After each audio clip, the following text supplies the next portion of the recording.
Wow. Wow, what a mismatch. Honestly, ladies and gentlemen, wow, what a mismatch. Welcome back to the other side of the coin and welcome to your post-match reaction. Ladies and gentlemen, Chelsea 1, Celtic 4. Yeah, it was a mismatch, man. It was a mismatch. Look, a lot of people straight away will be like, "Oh, Miz overreacting." I'm not overreacting. How am I meant to react? Like, how are you meant to react off the back of that game? Look, I'm not going to comment too much about the midfield, or like obviously I'm going to touch base on it, but not going to criticize too much about the midfield or the attack. We already know the issues around that. But today specifically, I really want to talk about the defense. Look, albeit this is the second match in the preseason, I fully get that, but this isn't even about fitness or getting minutes under the belt. Today, defensively, it really shocked me. It really shocked me. Like, Celtic are no super powerhouse in terms of European football. Like, they're a very good team. Obviously, they've got a good manager that's been there for a year now, for one season. They build up really good. They seamlessly beat opposition press and then break through the middle. And they seem to know exactly what needs to happen in the final third.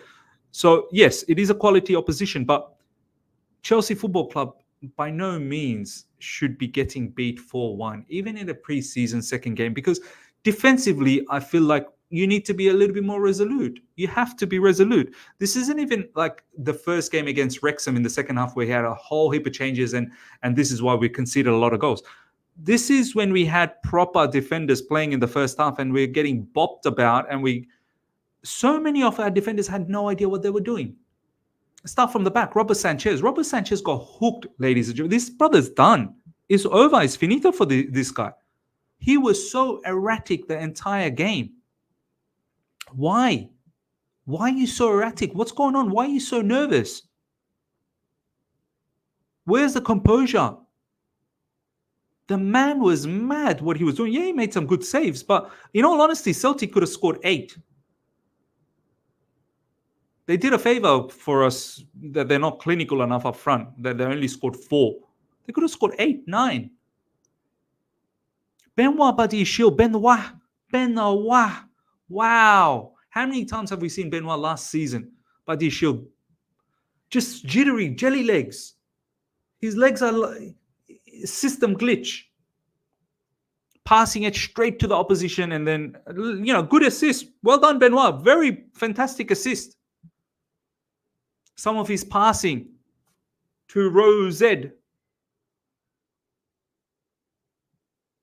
Why, Benoit? Why? What's going on? You're meant to be one of the rated defenders. Leave out Colwill as well, man. I'm very disappointed. On the left side, covering wide areas. This guy's getting done. Last season, we saw Levi Colwill getting done in wide areas. Once again, in wide areas. You're playing as an LCB. He's not playing as a left back, by the way, ladies and gentlemen. He's not a left back. Left back bombs up and down. Left back's, very, very attacking minded as well. He's playing as an LCB. It's 3 at the back and then the 2 midfielders, because Reece James coming in and playing as a midfield, which we're going to touch base on. But Levi Colwill, no awareness, what's happening in and around, so much space to all of these defenders, and defenders are literally doing him on a regular basis. Wesley Fofana on the right side, sometimes good, sometimes bad, but overall, not good enough. Tosin comes on in the second half, shaky. Why are these brothers looking shaky? Why is the defense not resolute? We're playing a high line. Some players are moving forward. Some players are staying back and then allowing the opposition to stay on side. The amount of times Celtic was just getting behind us was a joke. That's what has really annoyed me in this match. Granted, preseason, second game, no overreaction, no meltdown. It's still unacceptable. 4-1 like that. A lot of people comparing, Miz, but don't forget, back in the days under Ancelotti, our players like Lampard and Drogba and Terry, they got beat as well in the preseason, 3-0, Werder Bremen, something like that.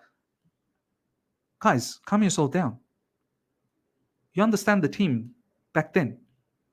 You obviously would believe that players like Drogba, Lampard, Terry, they're going to come back and bounce back and do damage in the league. Look at the team we have now. Just a bunch of kids and bunch of names that maybes. And I get it. We've got quite a few players to come back, no problems. Enzo Fernandez, Caicedo, Cole Palmer, they're not even going to. Cole Palmer's not even going to participate in the preseason, by the way. Cucurella not going to participate. Like, this is detrimental for us. Even though I understand they need a bit of break. Of course, they played a lot of football last season, and they just finished not that long ago. I get that. But it's a problem.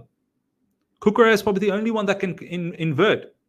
And now coming to this inversion situation, Reece James, guys, we have to forget, and I've said this in the first game when we talked about the Wrexham game, forget about inversion. There is no inverting. Like, it's as if, Reece James has a license to go forward at times and overlap. No, Reece James is playing as a double pivot player. Reece James is playing as a midfielder. And he can do a job, but he's not an out-and-out midfielder, man. You're taking away his attacking prowess. If anything, Renato Viga needs to start coming in and playing as a midfielder. He has the attributes to play as a midfielder and play as an inverted player. Malo Gusto is coming in and is playing as a midfielder. These guys are not midfielders. They don't have that ability, that vision, that touch. Even though they're technically sound, but they can't just be doing a midfielder's job. This inversion, like, Maresca has got to be careful. Defensively, there's issues. Inversion, there is an issue. We have to wait till Cucurella comes back. He's probably the only one that can invert. But then what happens when you get all of these midfielders coming? Well, what are you going to do when you get Enzo Fernandez and Caicedo come back? So today, defensively, I've been really disappointed, man. Getting slapped 4. As I said, could have been 8. Four's an understatement. That's the issue. Could have been 8. How open, like how regularly we got opened up. That's embarrassing. Regardless of this being a preseason or not, that's embarrassing. And then up front, let's touch a little bit about up front. Madman Madueke. You guys call me, you're a hater, you're a hater. What am I going to say about this guy? Your man, Madman Madueke. Sometimes he does a few things good, and then overall, it just lacks quality. The amount of time he was trying to cross from that right side and it was going nowhere, the lack of final third decision making. Every time he get like bitter man, he's got plethora of options and then he fluffs it. So many times he's fluffed it. And that's Madueke. Mudryk, honestly, played 45 minutes. I only saw him twice. 2 actions from him. A lot of people are, but big season coming up for Mudryk. Big one, big season. He doesn't get enough game time. You understand why he does? What was he doing in the entire 45 minutes? A lot of people say the ball doesn't even go to him. Why doesn't the ball go to him? Why don't his teammates trust him? Romeo Lavia, look, the opposition was too much. He got dominated. But he needs help. Reece James, not adequate help in midfield. Then again, Romeo Lavia not good enough as well. Wrexham, he was very good. Nkunku, not really in the game too much. And Chukwuemeka, very poor. Should have scored a couple of goals, Chukwuemeka, just can't finish. The quality lacking. Sterling comes on, absolutely stunk up the place. Yeah, he won the penalty, no problems, but Sterling was pathetic. So many times Sterling had no one around him, he still loses the ball. Passing it to no one. Shooting to no one. Mark Guiu probably, once again, showed quality. Your young player. Shown that he's got a bit of physicality about him.